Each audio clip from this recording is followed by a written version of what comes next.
Hello, listeners, agents of Excelsior. Before we kick off this episode, I just wanted to add this because yesterday on Friday afternoon, Jack and I recorded this episode around 3 p.m. Eastern Time, 3 hours before Crystal Dynamics decided to shadow drop the announcement and immediate release of patch 1.3, which we do discuss in this episode. Thankfully for us, but unfortunate for the player base, most of the issues that we spend the majority of the time talking about in relation to wanting them to be fixed in patch 1.3 haven't been addressed in 1.3. So while the game did just implement 1,000 bug fixes, we're going to talk about that next week, there is still some issues that we have with the game that we talk about in this episode that have not been addressed. Also, worth noting that the Mega Hive dropped alongside the patch. We're going to play that this weekend. We're going to talk about it next weekend. But until then, hope you enjoy the episode, and we'll see you next week. Avengers! Hello and welcome to the world's #1 Avengers podcast, Excelsior. I'm your director, Christian Buckley, joined by the Apex legend, Jack Martin. Excelsior. How you doing, Christian?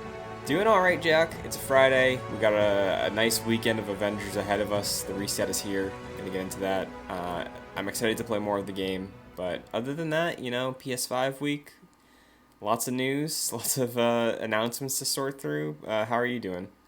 I'm good. Yeah, like what you said with the PlayStation stuff, we were somewhat negative on it, so I was a little bummed earlier this week, but I've been playing some more Avengers, and just, for me, it's been a very mindless experience with Avengers, because I mostly have, like, podcasts on in the background, and my attention is split between the game and what's going on in the podcast. Right. So it's been a good time. Really taking my mind off things. So that's been nice. Yeah, I appreciate that about the game a lot, because I found in the beta something similar of, like, I wasn't listening to podcasts, but I was just having casual conversations with my friends, and, like, I wasn't paying attention really at all to the dialogue, just, like, the objective markers. And I think once you access the drop zones and stuff like that in the post game, then that's really when you get back in that mindset. Yeah, it truly is, like, that kind of an experience for me. And I understand people not wanting to have that, but I'm always in search of, like, oh, what's the next podcast game? Like, what's the game that can occupy my time with other things, like balance between podcasts or audiobooks or what have you. And this is occupying it quite well. Let me tell you. Yeah. Well, we're going to get into a little bit of our experience with the game, but as always, why don't we dive right into Fury's report. Kicking off, patch 1.3 is the next update for Avengers. Again, it's going to be, directly quoting Crystal, the biggest patch so far. Probably going to be addressing a lot of the issues that we've seen popping up with visual glitches, audio glitches. It seems like they've ironed out the costume thing. I've been able to decrypt some patterns without any issue since last week's episode. But we really don't know much about what is actually coming with patch 1.3. Last week we talked about it as well, and I assumed we'd at least have a date for it by now, but that is still up in the air. We're just getting hit with the same stuff. I've never been more excited for a patch in my life. Yeah. Because, like, the way they've described it as their biggest patch yet, which, granted, the game's only been out, like, a couple weeks at this point. So that is what it is, but considering all the issues with this game, I'm very happy for them to be, as you said, ironed out, because there are some significant problems with the game. Yeah, and we're going to get to a little bit of what we've been experiencing when we talk about our experience this past week, but in terms of what else there is, the War Table blog posts every Thursday alongside the reset, so we're about to get to that, but they do update the patch information there, and between scouring the Reddit, looking for some developers' responses to questions about the patch, what the official statement is, as of right now, don't really know anything. You all know as much as we do, and hopefully we have some sort of crumb by next week, which I would assume, like, maybe by the end of the month we have some information on it. October is going to have some significant content, so I'd assume they'd want to get the first big patch out of the way before we get to the content drop. Yeah, I agree. I think this thing comes sooner than later, and like what you were saying, we'll definitely have this in time for Kate Bishop and Yeah. Hawkeye. Like, they want to fix the issues they have before introducing new stuff, because I think with the introduction of new content also comes the introduction of new bugs. Yeah. So I think they want to get the kinks ironed out now, before any new ones pop up. So I think we'll see that probably within the next couple weeks, I want to say. I think by the end of the month is fair to think. Yeah, and what's also a little up in the air, this really hasn't been referenced at all. You and I were talking off air about this yesterday, actually. The raid, the Avengers Raid. Now, I don't know if you saw this, but one Fran Mirabelle III stumbled into being able to play the raid.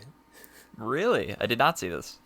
Yeah, so basically what happened, I'm reading his direct tweet. He said, super weird, basically a raid slash dungeon leaked to a Play Avengers player. I hopped into the previously unseen 155 power level AIM secret lab. I'm surprised this isn't getting more traction, but I also, but I get also probably not a ton of people are endgame in Avengers yet. So, Wait, he said 155? yeah, so it's like if the raid would be slightly above what the power level cap is. You know how Okay, like so if you have queue to it- be 150, but the Right. rate itself is 155. Okay, that makes right. sense. So like I'm a power level 80 right now, and queuing into a drop zone or a villain lair, it's still like 85 power level for me. You know, on the normal difficulty. So, that's pretty. And again, just another thing on the list of sloppy launch, but it's just kind of funny to me. Like, I don't know. That's like, it's funny because it's like, oh no, our content, like, not leaked, but like it got out there when it shouldn't have, and like it's not necessarily a bad thing. It's just not very clean, like what you were saying. So Yeah. it's a little, it's pretty funny, to be honest. Yeah, so that aside, this is the first I've heard or seen anything about the raid. I haven't looked at the footage that he saw, but it's very strange. I'm curious when the raid is officially dropping because I know they said it would only be playable on weekends. I think if it was available this weekend, they would have talked about it in the War Table blog, but Yeah. as of right now, nothing. Why don't we talk about what is in the War Table blog this week, starting with the priority missions. So for the low power level, you're going to be able to run the Desert Vault with the modifiers of Famine, which means no enemy health packs will be dropped. Outbreak, which spawns toxic hazards in the environment and gamma damage is increased from enemies. And Collider, which increases the player's output of particle damage. Your rewards will be the Polycoron material and hero-specific gear. In terms of the high power level priority mission, it is the Tundra Vault, so 2 vaults this week. The modifiers on the Tundra Vault are Turmoil, which spawns more riot bots, Resurgence, which allows enemies' health to regen, Clash, which buffs all melee damage across the board for heroes and villains, and Snowball, which is a buff to cryo damage dealt by players, and if you complete this, you will get some epic gear. So, I was actually playing the high power level. No, excuse me, I was playing the low power level earlier. Essentially, these just operate as the highlighted missions to do. Like, I've done these already a bunch of times, right. and they just happen to be the ones that are highlighted. So that's essentially, and they give you gear for doing them. So that's Right. pretty much the reason they want you to do them. Yeah, and again, I can compare this to Destiny. There's strikes in Destiny, which are similar. Like, strikes are a little more complex than, like, what the Vault runs are. Strikes normally have some story to them.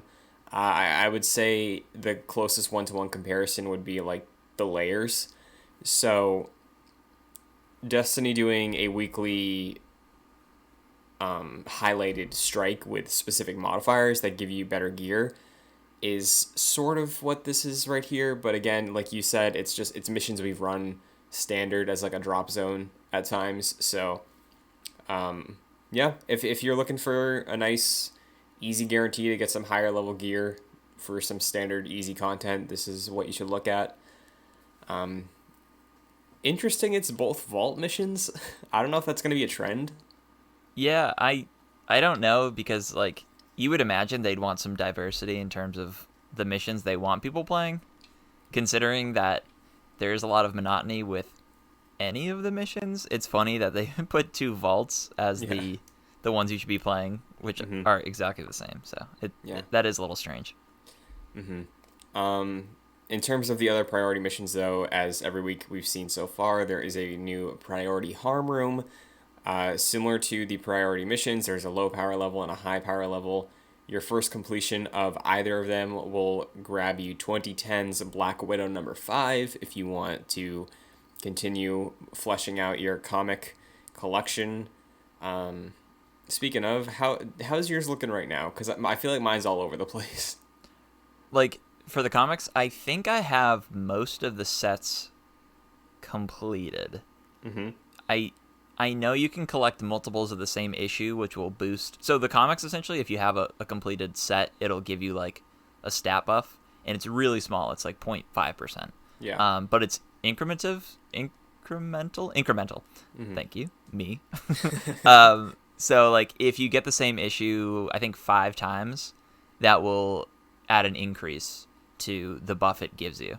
So like you can like keep doing that for a while, I think, and then just slowly like you'll build it up to probably like I don't know, up to 5% or something increase in to whatever it is. I'm actually not sure how much you can do. I think there might be a certain amount, but I know that's how that somehow works. Yeah, like I feel like on my level, because again, you've I think lapped me in terms of hours played at this point, but I feel like I just keep unlocking more and more sets of like lines to collect. So I don't even know how many sets there are in the game. Like I feel like I have like 3 rows of different collections to fill out. But I like that doing the harm rooms will always net you one, or at least a specific one. Um, I like that. You know, it's a little more clarification on what you're getting out of the content you're playing. So I appreciate that. Yeah, and you can focus on like buffing a certain skill if you're like or a certain stat in there if it's like, oh, it's this particular comic which focuses on this particular stat. I'm going to go after that a few times and continue trying to increase that stat. Mm-hmm. Yeah. So, yep, if you want your priority missions for the week, those are the ones to check out. They also detailed on the PlayStation side the new monthly PlayStation Plus exclusive community challenge. Now, for the upcoming month, Jack, the new challenge for all of us Sony ponies is to defeat 750 million enemies with melee attacks. Oof. Yeah, so again, What's the that's across. breakdown on that? I don't know. Players. That's across the entire PS4. Um, I was gonna say potentially PS5, but PS5 does not launch in time for this challenge.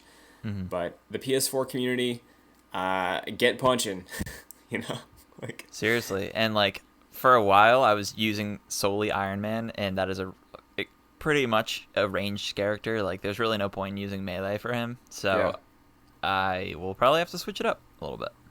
I don't know if you saw this too, because I know you scanned through the War Table blog, but speaking of Iron Man ranged attacks, I saw they had the stat for number of repulsors fired across every player, and it was I did like see that.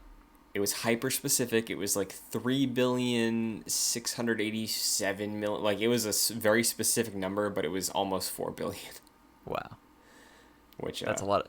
It's a lot of repulsor blasts. See, I'm more of a missile guy because I have, like moved some skills around where like my missiles can do like either half damage or like full damage to certain enemies. hmm So like just cleaning house with those things. I don't really use the repulsors. yeah, yeah, I feel that. In terms of Thor, well, we can get to that in a second because that's the final thing on the war table. But the reward for this challenge is you get a Miss Marvel nameplate, everybody, if you complete this on the PS4. Cool. So that does it for Fury's report for the week. Now let's talk a little bit about our experience with the game. Let's do it. like I was about to say, continuing Thor, I've hit level cap, so I am level 50 Well done. Thor. Well done. Thank you, thank you. My power level right now is 80. I have unlocked all the skills, and currently, I'm not really focused on the gear buffs or stat modifiers yet.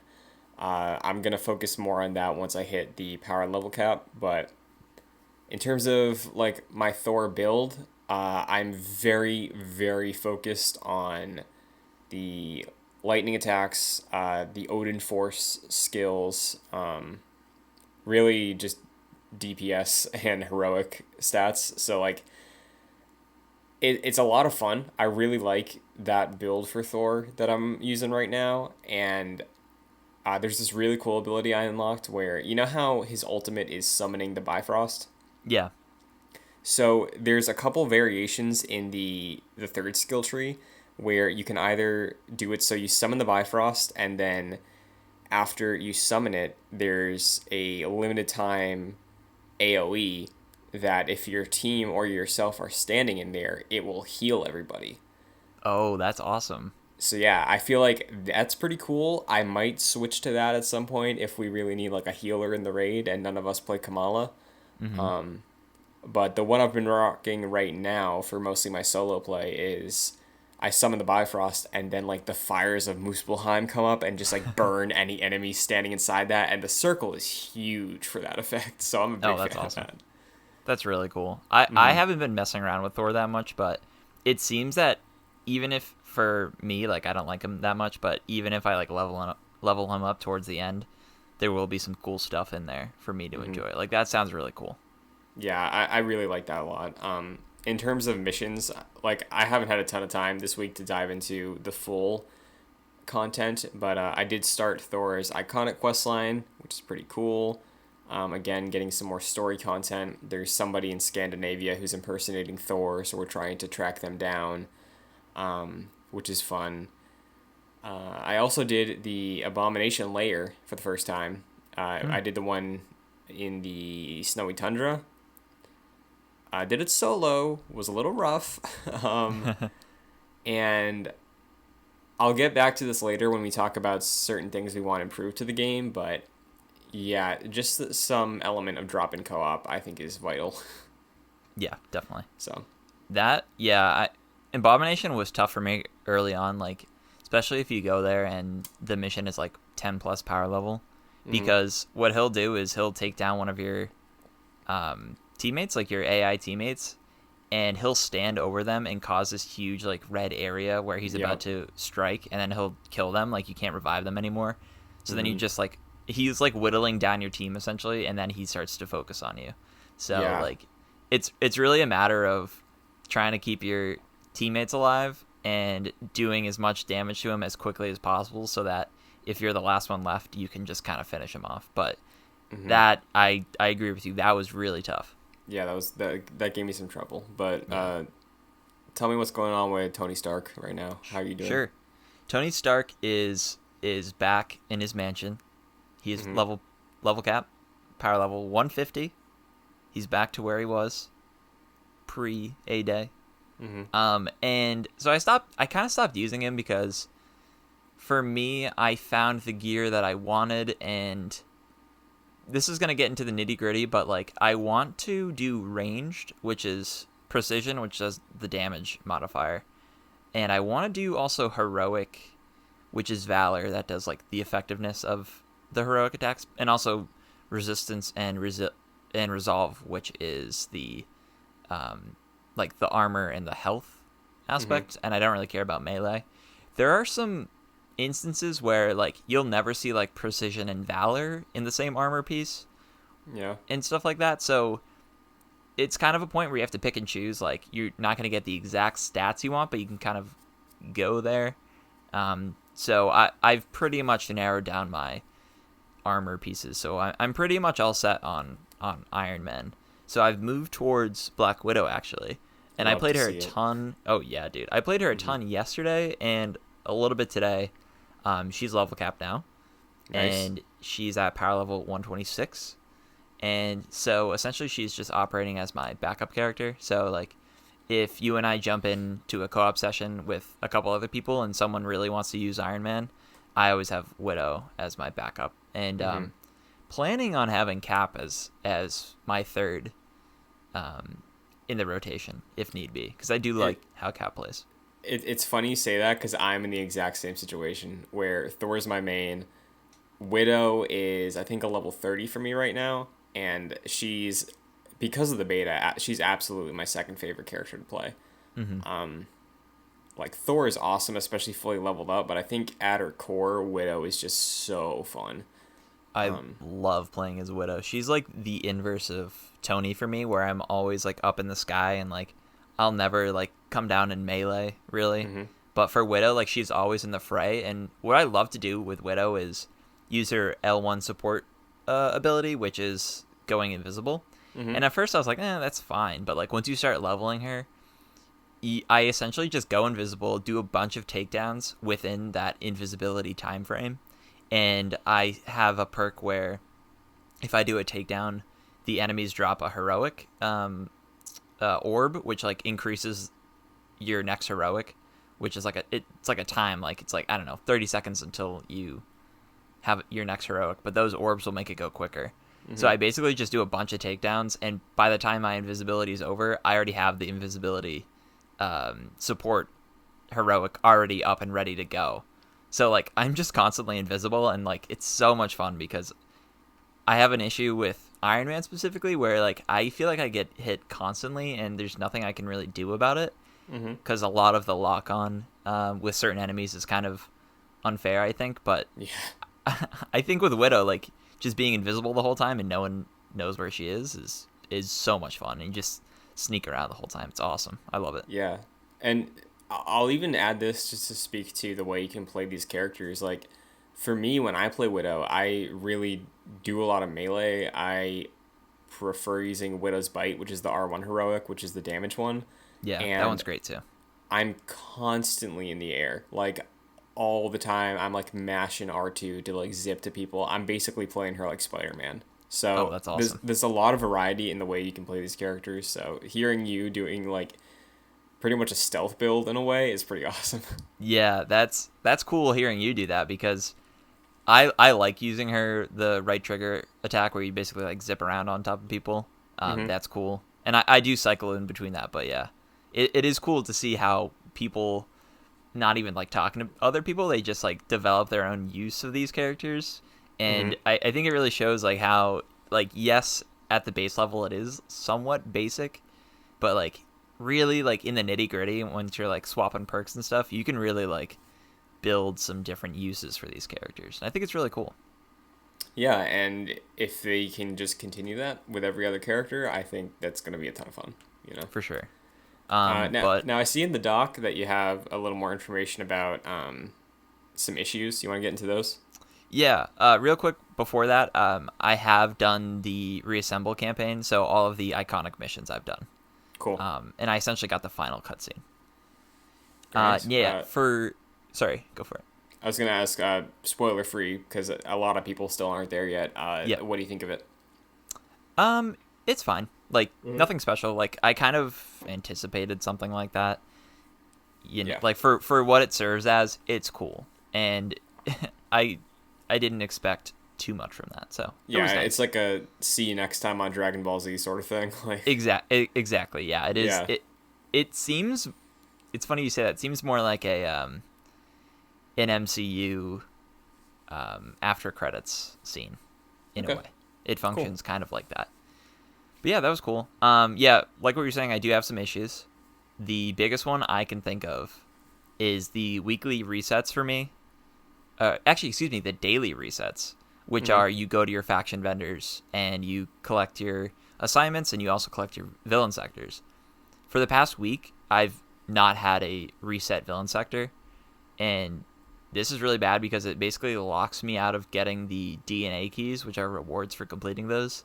And those keys open up the high-level gear chests, which give you upgrade modules to actually upgrade your high-level gear. So this essentially just makes the grinding process much more annoying. And like you can still get those, but it takes super, super long to do. And what I really hope with the next patches, I hope they just add. I hope they're cognizant of that, because I've seen that on the subreddit, and I've also seen that in. There's a kind of funny Discord for Marvel's Avengers, which I should invite you to. Yeah, please do. And I've seen a lot of people pose that concern as well. So it's not just on my end. I've seen other people have it. I hope that the Square Enix team and Crystal Dynamics just adds like, hey, we're aware of this. Here's like, I don't know, 10 DNA keys or whatever it is in your account. Go use that and like get the upgrade modules. I hope it's something like that. That'd be nice. Yeah, the only thing that I've run into so far like that in terms of being an issue is that I'm still kind of unclear about the timing for like resets of the daily faction bounties essentially. I think they're called like achievements in this, right? The middle tab under objectives. Assignments. Thank you. Okay. Yeah, because like there's the daily reset ones.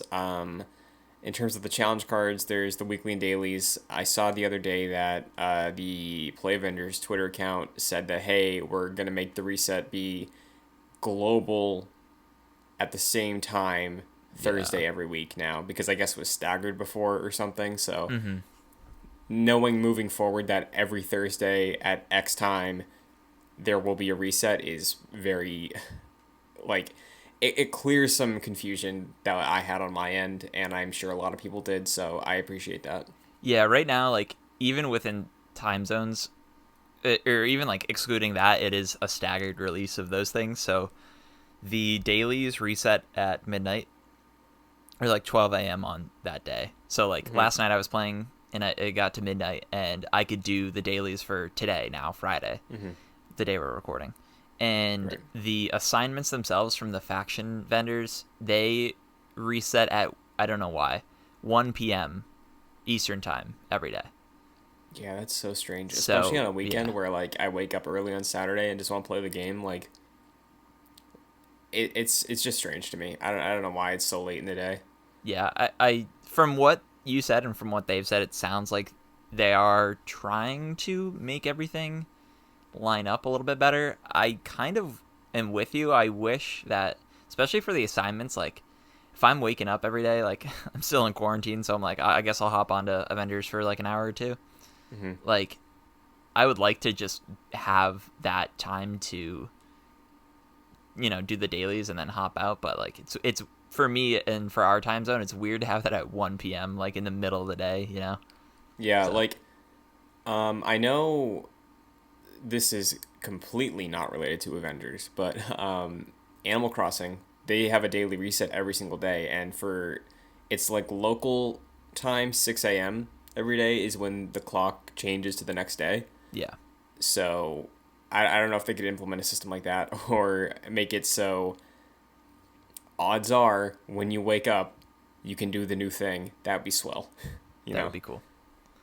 But yeah, any other stuff you want to add? I see you have a glitch here. Yeah, something really small I thought was absolutely hilarious. For a lot of people, this could be, a deal breaker in some ways or another, but I thought it was ridiculously hilarious. So in the final cutscene, which I won't spoil, the Avengers are basically just standing around and talking. And in the background, I was playing as Iron Man. There was a duplicate Iron Man. So it was like my Tony Stark in the same armor that he had. It just made no sense, and it was obviously a glitch. And I did see that kind of funny. Greg Miller had a similar glitch with Captain America. And it was absolutely hilarious. I think I snapped you because I was like, yeah, you in did. hysterics. I saw it. It was pretty funny. It was really funny.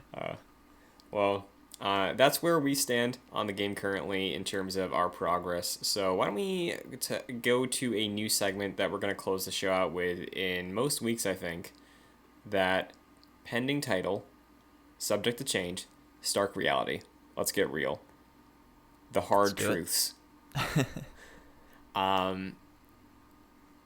I touched on this a little bit already, but considering we are the #1 Marvel's Avengers podcast, if Crystal's listening, Jack Martin, what do you want to see the most added to this game in the coming weeks or months? I think Umbrella, like as an Umbrella topic, I would just like to see improved ease of use, I guess, Okay. overall, because I think there's a lot of cumbersome aspects to this game. Mm-hmm. Um, like specifically in the helicarrier, how there's like multiple different vendors, and one of them is way further away than the others, and just stuff like that is like an example of. I wish everything in this game was a little more streamlined. I guess Sure. specifically the one thing that I would like to see, and I think this would go a long way with not with like easing people's confusion about what to do in this game, is to create different mission lists. So, for example, instead of opening up the war table and like there's the different regions, you can Mm-hmm. still have that, but also there should be maybe like a tab that is a specific list of like, here's all the drop zones you could do, or here's like the few hives you can do, or what are the threat sectors you want to do, right? Because if you go into the region map, it can be a little confusing, and to have all those like, especially if you're in like the Pacific Northwest, to have like 10 different icons, it can be a little cumbersome and it could be a little daunting.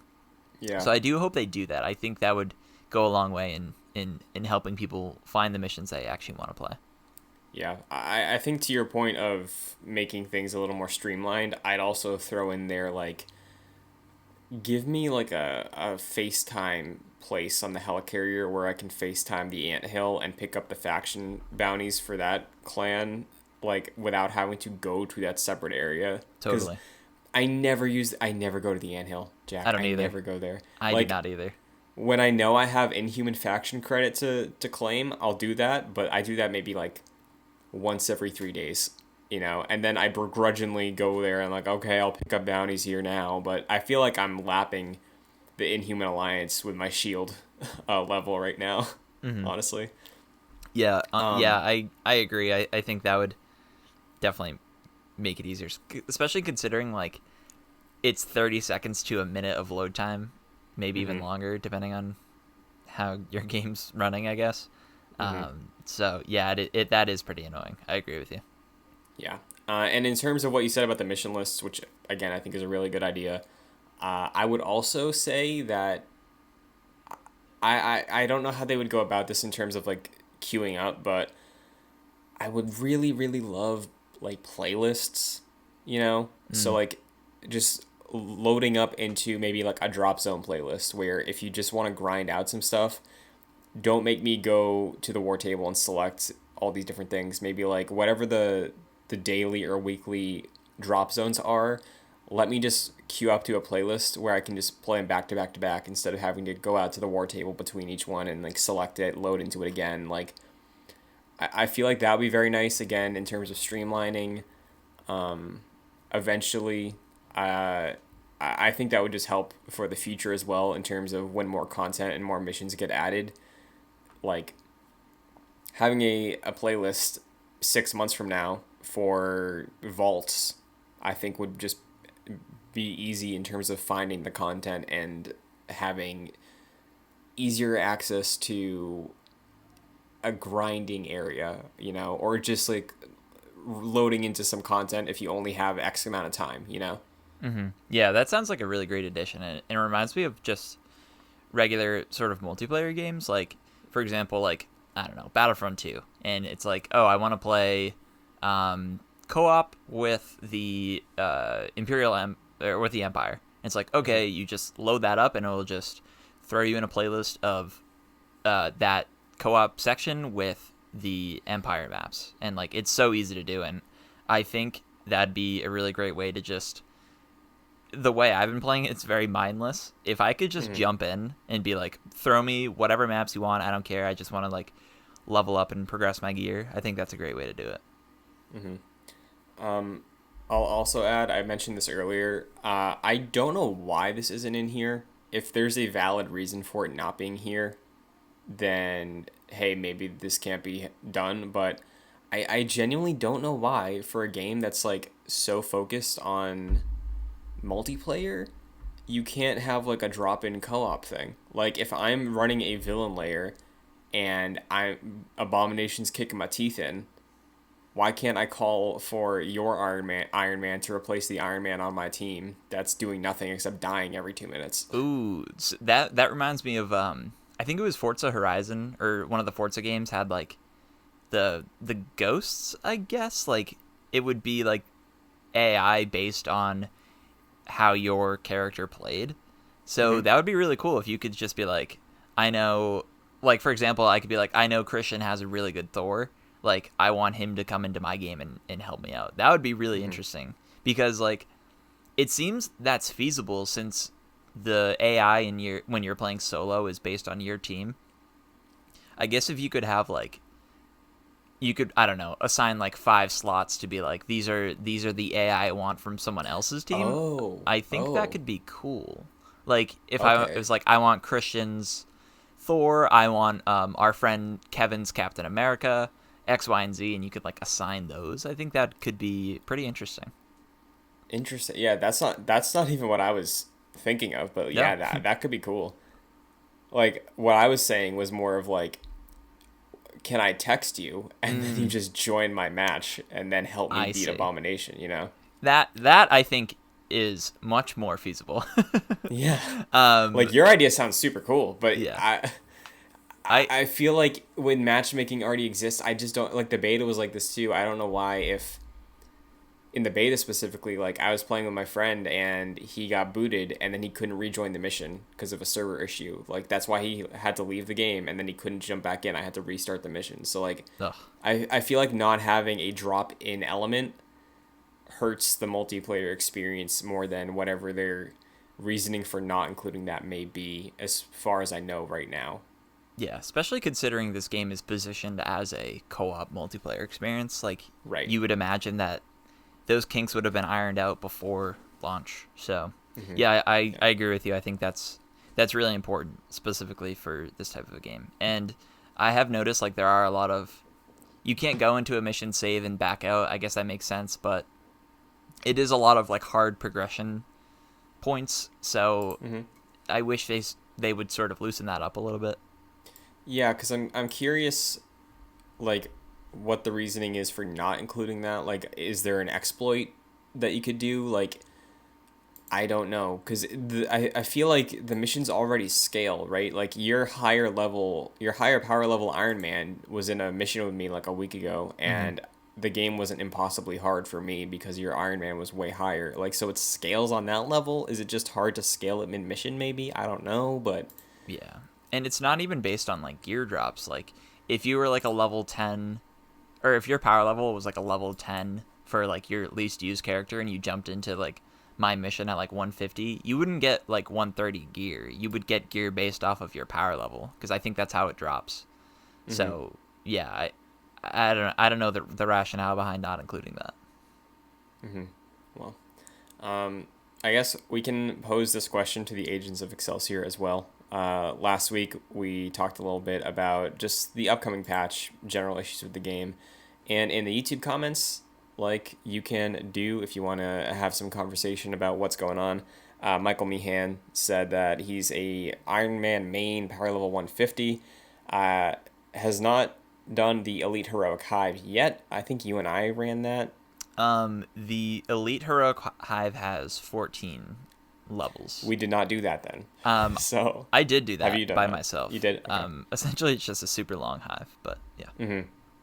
Yeah. So, Michael also mentioned a couple things about like visual glitches, the patterns not working out, which we believe have been ironed out at this point. But Hmm.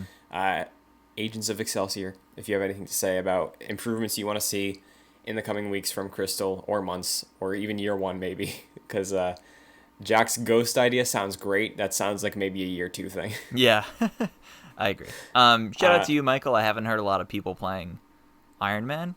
mm-hmm. Maybe that's just anecdotal, but yeah, I feel like that's somewhat rare. So shout out to you for joining Team Iron Man with me. Yeah. I saw this morning. I was gonna send you this. Gene Park, a journalist for the Washington Post, I believe, Hmm. games side. Loving the game. Big fan of Avengers. I think it was Gene. It was either Gene Park or Paul Tassi wrote an article talking about how Iron Man is the weakest Avenger in the game. So I didn't get a chance to read it yet, but I was gonna check it out and send it your way. Interesting. I'd have to read that to find out Mm-hmm. the rationale. But dude, I have a ton of power as a ranged Iron Man. Like, I am one-hitting certain characters and dealing a lot of damage with my missiles, and my lasers essentially operate as PIM particle technology. So, like, I'll shrink people with my lasers and then use my missiles to hit them. So, I love Iron Man personally. And you gotta love the flyers in that game. Oh, for sure. Thor, excellent. So yeah, let us know what improvements you want to see in the comments in the YouTube video. If you're listening on audio versions and you want to get in your thoughts, you can either tweet at us at ExcelsiorJC or go straight to the YouTube comments. But Jack, before we sign out for this week, 2 questions. 1, when do you think the next war table is? Because we've been presumably going to end up having one a month. You know, we had our one for September, we had one in August, one in July. And how far away do you think Kate Bishop is? So I think those 2 questions have the same answer. I think, well, I guess they don't. So I think the war table is either during the release of Kate Bishop, immediately before, or immediately after. I think it's like around that time. Just because, like, hey, we know you've been enjoying. They're definitely gonna. The war tables have been very navel gazy, being like, we know you love Marvel's Avengers, obviously because it's their game and they're gonna talk about it that way. But they're gonna be like, we know you're loving Kate Bishop. Here's some additions that you can expect in the coming month, and here's the new character, because I assume that they're gonna reveal that then. So, I think Kate Bishop is probably an October thing, and I think that's confirmed. I just don't know when. Okay, yeah, so that's an October thing, and I would expect the war table is on the heels of or right with Kate Bishop. Yeah. What do you think? I think you're right.